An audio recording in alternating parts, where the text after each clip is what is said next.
بسم اللہ الرحمن الرحیم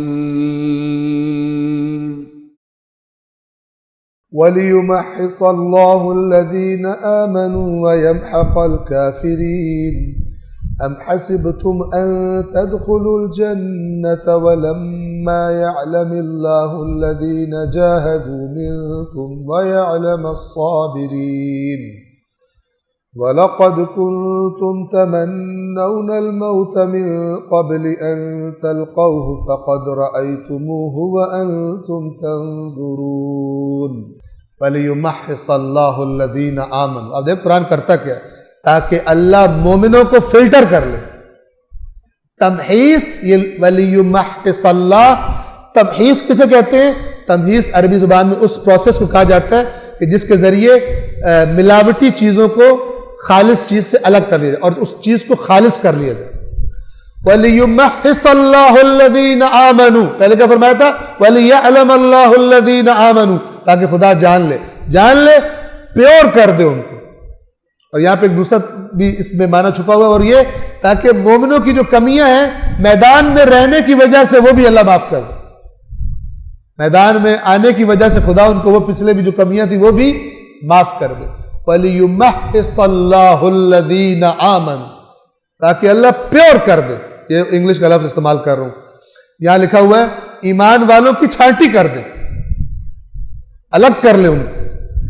وَيَمْحَقَ الْكَافِرِينَ، اور کافروں کو نابود کر دے، کافروں کو نابود کر دے۔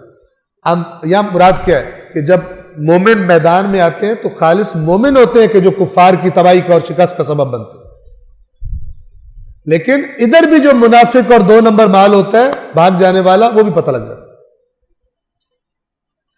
ام حسبتم ان تدخلوا الجنہ، کیا تم نے یہ سمجھا ہے کہ جنت میں داخل ہو جاؤ گے؟ یہ ان سے کہا جا رہا ہے کہ جو میدان چھوڑ گئے تھے، ٹھیک ہے، جو نہیں آ رہے تھے منافقین اور فلان تھے، کیا تم لوگ یہ سمجھتے ہو کہ جنت میں یوں ہی چلے جاؤ گے؟ وَلَمَّا يَعْلَمِ اللَّهُ الَّذِينَ جَاهَدُوا مِنْكُمْ، حالانکہ ابھی اللہ نے دیکھا ہی نہیں تم میں سے جہاد کرنے والے کون ہیں، مرد میدان کون ہیں، وَيَعْلَمَ الصَّابِرِينَ، اور صبر کرنے والے کون ہیں، یعنی جب کوئی میدان میں مصیبت آتی ہے تو ڈٹ جانے والے وہاں پر کون ہیں؟ تم سمجھتے ہو کہ جنت میں یوں ہی چلے جاؤ گے، حالانکہ ابھی اللہ نے یہ دیکھا ہی نہیں کہ تم میں سے جہاد کرنے والے اور صبر کرنے والے کون ہیں۔ اور یہ یاد رکھیے، جہاد زمانہ جنگ میں جہاد کا تقاضا اس میدان میں ہونا ہے، زمانہ امن میں جہاد کا اپنا مفہوم ہے۔ اللہ کے دین کی سربلندی کے لیے مصروف عمل رہنا، جیسے اوپر فرمایا تھا نا، تنگی ہو یا خوشی ہو اللہ کے راستے میں خرچ کرتے، یہ جہاد ہے۔ اگر دین کے دشمن موجود ہیں دنیا میں تو جو دیندار ہیں انہیں دین کے لیے، دین کی تقویت کے لیے جہاد کرنا چاہیے۔ جاہدوا فی سبیل اللہ باموالکم وانفسکم، اپنے مالوں سے اور اپنی جانوں سے اللہ کے راستے میں جہاد کرو۔ تو جہاد کہتے ہیں سخت کوشش کو، یہ جد و جہد جو ہم اردو میں بھی استعمال کرتے ہیں، جد و جہد جسے کہا جاتا ہے، یہ جیم ہے اور دال، یہ جہاد اسی سے، جہد کہتے ہیں کوشش کرنا، اسی سے لفظ سے اجتہاد ہے، اجتہاد یعنی بہت زیادہ کوشش کرنا۔ اور پھر یہ ایک اصطلاح کے طور پر جو علوم دین میں جس نے بہت کوشش کی ہوتی ہے اور صاحب رائے ہوتا ہے، اس کو کہتے ہیں یہ اجتہاد کے درجے پہ فائز ہے، مجتہد ہے، یعنی بہت زیادہ محنت کی ہے اس نے۔ معنی وہی ہے، یہاں پر توجہ فرمائیں، وَلَقَدْ كُنْتُمْ تَمَنَّوْنَ الْمَوْتِ، اور اس سے قبل تم موت کی تمنا کر رہے تھے۔ یہ کہا جا رہا ہے کہ ان کو، مومنوں کو، مجاہدین کو۔ بدر میں جو لوگ شہید ہوئے ان کے بارے میں خداوند عالم نے جو اجر اور اس کا اعلان کیا رسول اللہ نے، تو بہت سارے جو مومنین تھے ان کے دلوں میں تمنا پیدا ہو گئی کہ ہم بھی مرے خدا کے راستے میں، کب موقع آئے گا۔